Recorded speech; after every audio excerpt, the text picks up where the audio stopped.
வங்கக்கடலில் உருவாகியுள்ள புதிய காற்றழுத்த தாழ்வு நிலையால் அடுத்த 2 நாட்களுக்கு தமிழகம் மற்றும் புதுச்சேரியில் கனமழை பெய்யும் என வானிலை ஆய்வு மையம் தெரிவித்துள்ளது. குமரியின் தெற்கு பகுதியில் ஏற்கனவே காற்றழுத்த தாழ்வு நிலை கொண்டிருக்கும் நிலையில் தென்மேற்கு வங்கக்கடலில் புதிய காற்றழுத்த தாழ்வு நிலை உருவாகியிருப்பதாக சென்னை வானிலை ஆய்வு மையம் தெரிவித்துள்ளது. இதனால் தமிழகம் மற்றும் புதுச்சேரியில் அடுத்த 2 நாட்களுக்கு கனமழை பெய்யும் என்றும் கடலோர மாவட்டங்களில் அதி கனமழை பெய்யும் என்றும் தெரிவிக்கப்பட்டுள்ளது.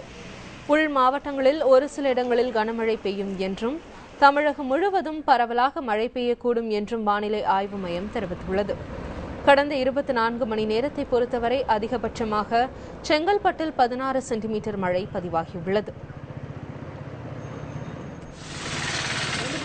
தமிழ்நாடும் புதுவையிலும் கடலோர பகுதிகளில் கனமழையிலிருந்து ஓரிரு இடங்களில் கனமழையிலிருந்து அதி கனமழை வருவதற்கான வாய்ப்பு உண்டு.